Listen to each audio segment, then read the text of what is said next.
সবাই বুক ভরে নিঃশ্বাস নিচ্ছেন, কিন্তু আমি বুক ভরে নিঃশ্বাস নিতে পারি না।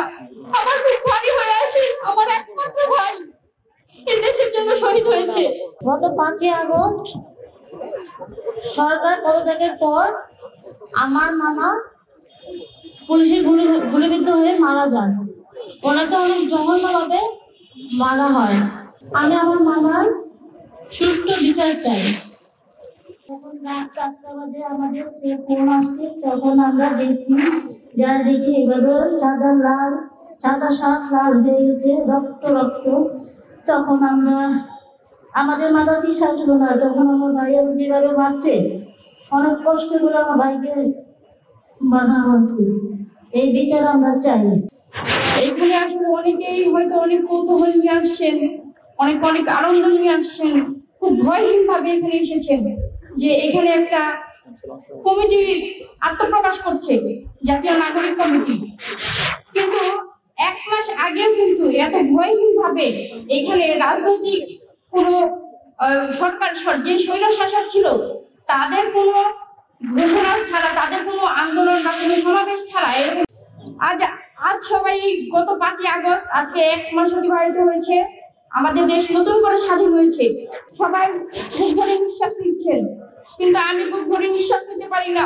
আমার বুক ভারী হয়ে আসে। আমার একমাত্র ভাই এই দেশের জন্য শহীদ হয়েছে। আমার ফ্রেন্ডের যারা অনেককে দেখছিলাম, সবাই লাইভে চলে আসছে, খুব উচ্ছ্বাস নিয়ে গণভবনের দিকে রওনা দিচ্ছে। কিন্তু আমি খুব আতঙ্কিত ছিলাম, কারণ আমার ভাই ততক্ষণে পোস্ট করেছে ফেসবুকে। ওর শেষ পোস্ট ছিল যে আশুলিয়া থানা পুলিশ আত্মসমর্পণের, দেশ স্বাধীন হওয়ার পরেও আশুলিয়া থানা পুলিশ আত্মসমর্পণের ঘোষণা দিয়ে গুলি করেছে। আমার ভাইয়ের আঙ্গুলে গুলি লেগেছিল, সেই ছবি দিয়ে এই লেখা দিয়ে শেষ পোস্ট করেছিল আমার ভাই।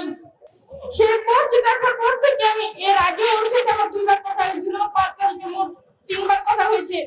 একবার কথা হয়েছে তখন ও দৌড়াদৌড়ি করে আমার সাথে কথা বলতেছে। আমি বললাম যে তুই কোথায় আছিস, বলে আমি রাস্তায়, কারণ আমি জানি আমার ভাই আন্দোলনে যেত। আমার ভাই মানারাত ইন্টারন্যাশনাল ইউনিভার্সিটিতে তৃতীয় বর্ষের স্টুডেন্ট ছিল। আমার ভাই খুবই মেধাবী ছিল। আমার ভাইকে ওর ভার্সিটির ওর ডিপার্টমেন্টের টিচার আইনস্টাইন নাম দিয়েছিল। আমার মেধাবী ছিল। আমার ভাই পাশাপাশি একটা সার্ভিসিং সেন্টার খুলেছিল আশুলিয়াতে। ও নিজে ওখানে থেকে নিজে সার্ভিসিং সেন্টারের টাকা দিয়ে নিজের পড়াশোনা নিজে চালাতো। তো আমার ভাই আশুলিয়ায় আশেপাশে যে স্পট গুলোতে আন্দোলন হতো সেখানে অংশগ্রহণ করতো। 4 তারিখে ও সারাদিন জাহাঙ্গীরনগর আন্দোলনে আমার দীর্ঘ সময় কথা হয়েছে। তারপর ওকে আমি বারবার সাবধান ভাবে আন্দোলনে যেহেতু অংশগ্রহণ করছে, ও যেন নিজের সেফটিটা মেনটেন করে চলে। তারপর 5 তারিখে ওর সাথে আমার যখন কারফিউ দিল নতুন করে, তখন আমার ভিতরে খুব আতঙ্ক কাজ করছিল যে আবার যেহেতু কারফিউ দিয়েছে, হয়তো আবার ইন্টারনেট বন্ধ করে আবার যেভাবে জুলাই চালিয়েছিল, সেই আতঙ্ক থেকে 5 তারিখ আমার 4 তারিখ সারা রাত আমার ভালোভাবে ঘুম হয়নি। 5 তারিখে ঘুম ভাঙার পর থেকেই আমার খুব অস্থির লাগছিল। আমি 5 তারিখে বারবার আমার ভাইকে ফোন দিচ্ছিলাম, ফোন রিসিভ করতেছিল না।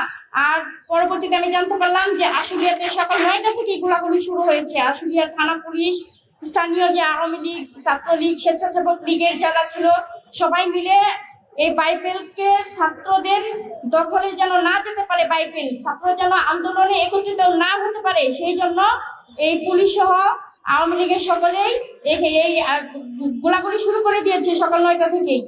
আমার সাথে যখন কথা হয় আমার ভাইয়ের, তখন জানালো যে ও রাস্তায়। আমি বললাম লোকেশন কোথায়, বললো বাইপেলে। আমি বললাম পরিস্থিতি কি, বলে গোলাগুলি হচ্ছে। আমি বললাম কি সরে যা তুই, বলে ভাগ্যে যা আছে তাই হবে। আমার ভাই এই স্বৈরাচারের বিরুদ্ধে আন্দোলন করে ওকে পদত্যাগ করা এবং এই দেশকে মুক্ত করা ছাড়া সেই আন্দোলন থেকে সরে যাওয়া, এটা কোনোভাবেই ওর পক্ষে সম্ভব ছিল না। এই দেশকে মুক্ত করার ব্রত নিয়ে ও জীবন বাজি রেখে এই আন্দোলনে অংশগ্রহণ করেছিল। সর্বশেষ আমার ভাই যখন স্ট্যাটাস দেয়, তারপরে অনেকবার ফোন দেই, সর্বশেষ আমার ভাই 4টা 13তে আমার ফোন রিসিভ করেছে। 8 সেকেন্ড কথা হয়েছে, শুধু বলেছে আমি বলেছি বিস্তারিত জানা, বলেছে আমি ঠিক আছি, বারবার ফোন দিস না।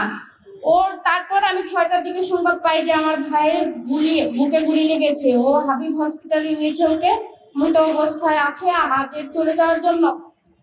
দ্রুত আমার ভাইকে, রাত্রে আমরা এখানে গাড়ি পাচ্ছিলাম না, সব বন্ধ ছিল। রাত্রে আমি 11টার দিকে পৌঁছাই, ওকে আমরা পৌঁছানোর আগে ওর ভার্সিটি থেকে নিয়ে যায়, কারণ হাবিব হসপিটালে এত পরিমাণ মৃতদেহ ছিল এবং আহত সংখ্যা ছিল যে আমাদের ফোন দিয়ে বারবার তাড়া দিচ্ছিল যে লাশ রাখার জায়গা নেই, আপনার দ্রুত নিয়ে যান, এখানে লাশ এবং আহত সংখ্যা এত বেশি যে রাখার জায়গা নেই। আমরা যাওয়ার আগে ওর ভার্সিটি থেকে ওকে নিয়ে যাই। আমি গিয়ে দেখি আমার ভাইয়ের ভার্সিটির গাড়িতে রেখে দিয়েছে, আমার ভাইয়ের রক্তে ভিজে গেছে গাড়ির সিট। আমার ভাইয়ের নেগেটিভ রক্ত ছিল, রেয়ার গ্রুপ ছিল। আমার ভাই রক্ত ঝরে শেষ হয়ে গেছে। আমার ভাইয়ের বুকে গুলি করেছিল, একটা গুলি আমার ভাই সব রক্ত শেষ করে দিয়েছে। আমার ভাই সহ যত শহীদ হয়েছে, যত ছাত্র এবং জনতা শহীদ হয়েছে, ওরা যে বাংলাদেশের স্বপ্ন থেকে শহীদ হয়েছে, ওরা তো শহীদ হয়েই গেল, সেই বাংলাদেশ তো পড়ে আছে। সেই শেখ হাসিনা তো দেশ ত্যাগ করে নিজের জীবন বাঁচিয়েছে।